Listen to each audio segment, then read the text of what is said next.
Hola, hola amigos, ¿cómo están? En el video de hoy vamos a hablar de 7 shows para mejorar tu español. I'm going to tell you about 7 good shows or series that you guys can watch so that you can improve your Spanish. ¡Vamos!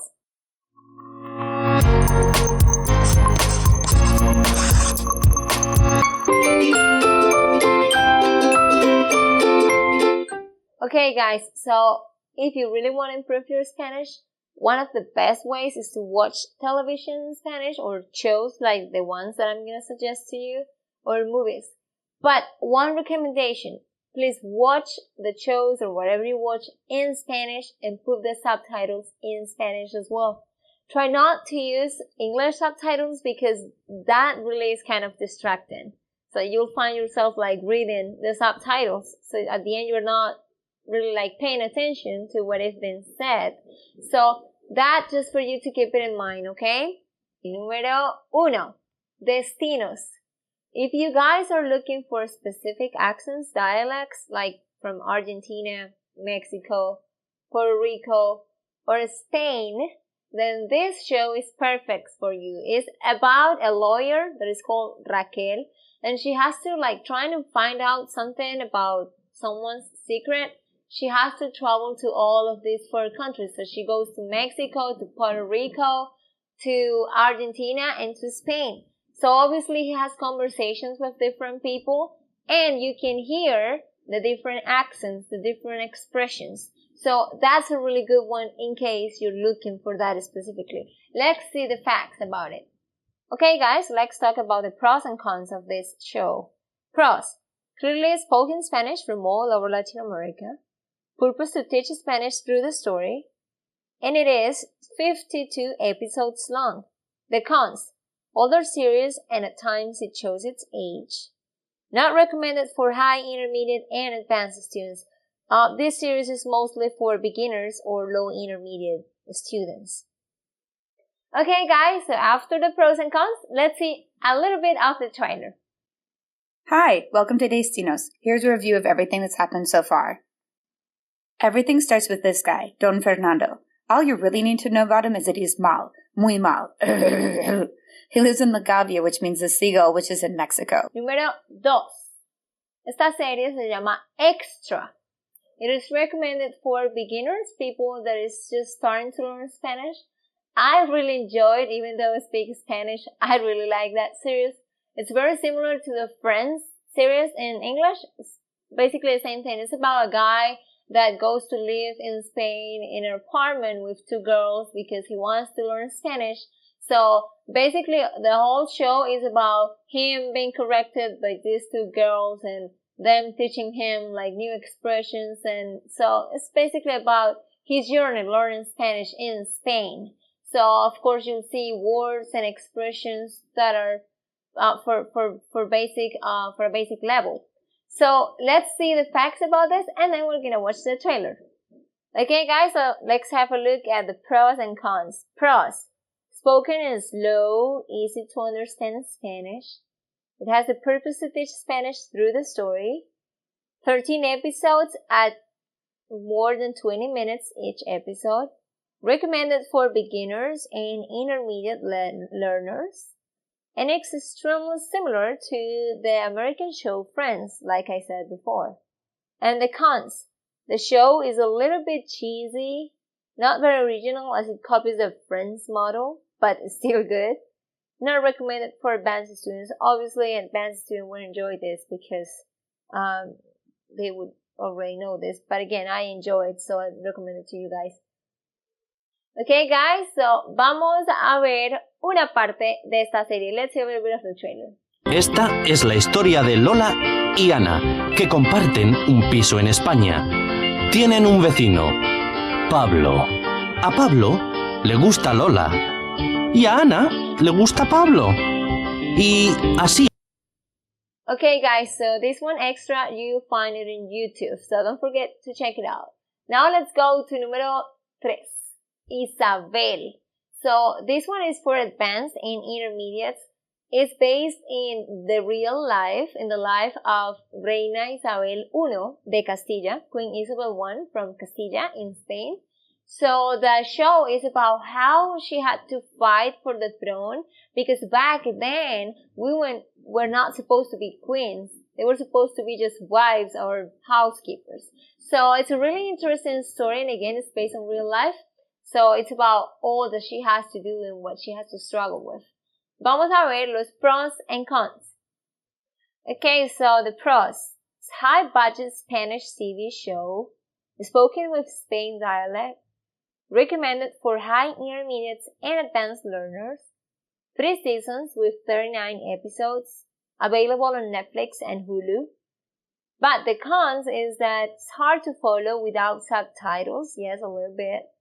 Telenovela, lots of drama, might be a good thing. Spoken with older, non-current Spanish words at some times. But that is also good because you guys can learn about that type of Spanish too. And it's not recommended for lower level language learners. Okay, so vamos a ver una parte de Isabel.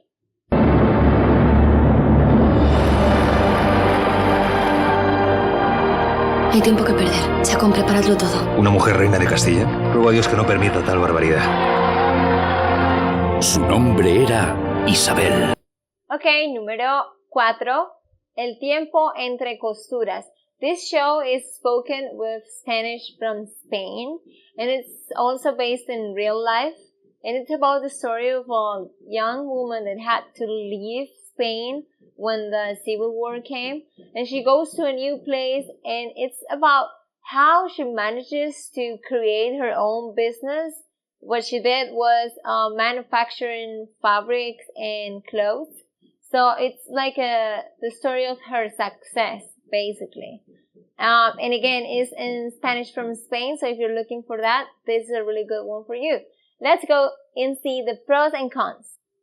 Okay, so the pros, it's high-budget Spanish TV show, spoken with Spain dialect, recommended for high, intermediate, and advanced learners, 1 season with 11 episodes, and it's available on Netflix and in Hulu. And the cons, somewhat hard to follow without subtitles as well. Telenovela, lots of drama, might be a good thing, but it's not recommended for lower level language learners. This is a really good one, so the ones that are advanced, you guys gotta watch this one. Ok, veamos una parte de El tiempo entre costuras. Ahora sé que el destino es la suma de todas las decisiones que tomamos en nuestra vida, incluso las que en su momento parecen insignificantes. En mi caso, por lejano que me parezca ahora, todo comenzó con algo tan pequeño como aprender a enhebrar una aguja. La costurera con la sonrisa más bonita que he visto. Ok, número 5. Escobar, el patrón del mal. Escobar, boss of evil. I guess you guys have heard about this one, maybe about Narcos as well, but I'll tell you what, this one, for me, is better than Narcos because it really shows the real story, and plus all the actors are from Colombia, so if you're looking for Colombian accent, then this is a really good show for you to watch. Let's see the pros and cons, and then we're gonna see a little bit of it. Okay, so the pros is more authentic and detailed Colombian version on this story. Actual Colombian actors with Colombian dialect. It has 74 episodes, about an hour long. Recommended for high, intermediate, and advanced learners. And it's available on Netflix and in Hulu. And the cons is that it's lower budget, lesser effects compared to popular American-made Narcos show, of course. But again, in terms of accent, it is obviously better. Beware, not for the faint of heart. It has lots of murder and blood, so if you don't like that kind of stuff, then maybe this one is not for you. It's not recommended for lower level language learners either. Ok, vamos a ver una parte, a little bit of Pablo Escobar, el patrón del mal. Se ha hablado mucho de él. El mundo conoce su historia. Y cada uno de nosotros, directa o indirectamente, hemos sido alcanzados por su sombra. Hemos oído que fue el más temido y peligroso narcotraficante. Arquetipo. Ok, ahora el número 6. Gran Hotel or Grand Hotel in English. This is a very famous one. It's basically about the story of a guy that goes to a hotel in Cantola to visit his sister, and he finds out that she's not there. So he stays in the hotel, and then he starts a relationship with one of the women there, but it's at the same time like looking for his sister and trying to find out what happened to her. So it has a lot of drama, but like also romance and a lot of things happening at the same time. And it's also good because, again, there are different conversations and different types of contexts. So you really learn a lot from this one. Vamos a ver los pros and cons de este.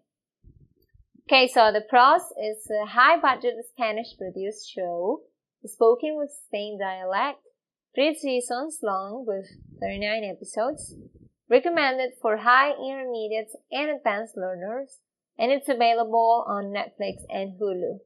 And the cons, it's a telenovela, of course has lots of drama, might be a good thing if you like that. Difficult to understand if you're focusing on Latin American Spanish because of course it's with dialect from Spain, and it's not recommended for lower level language learners. Okay, so vamos a ver una parte de este show. Ustedes forman parte de la imagen del Gran Hotel. Deberán conocer a la perfección las 60 habitaciones y las preferencias de nuestros clientes habituales. Este pasillo es el de las suites. Son las mejores habitaciones del hotel y donde se alojan los... Y la última, número 7. Mi corazón es tuyo. En inglés, like my heart is yours. It's a really interesting series. It's about the life of a woman called Ana from Mexico, who has 2 lives. During the day, she's a nanny, and at night, she's like an exotic dancer. So it basically shows like how she like has these 2 lives and all that goes with that. But it's really good if you're looking for Mexican dialect, the Mexican accent, because that's what you get in this series. So let's see the pros and cons. Okay, so pros. Spoken with Mexican dialect. It has 176 episodes and continuing. It's recommended for high, intermediate, and advanced learners. And it's available on Hulu. And the cons is a telenovela, has lots of drama, and it has many love interests, and it's not recommended for lower level language learners. Okay, ahora vamos a ver una parte de esta serie. Vamos. Mucho gusto, soy Isabela Vázquez de Castro. ¿Te puedo preguntar algo? Sí, claro. Te traigo. Pues nadie va a reemplazar a mi mamá. Y menos una hechicera, con cara igual a Solar. ¿Tú qué dijiste? Ana no se va a conseguir. Okay guys, so these are the 7 shows that we suggest to you. Remember, the 2 first ones are for beginners, and the last 5 are more for intermediate and advanced. You can download in the description of this video a PDF with the comparison chart of all these shows so that you can decide what is better for you. No olvides suscribirte, subscribe to our channel and like our video. Adiós!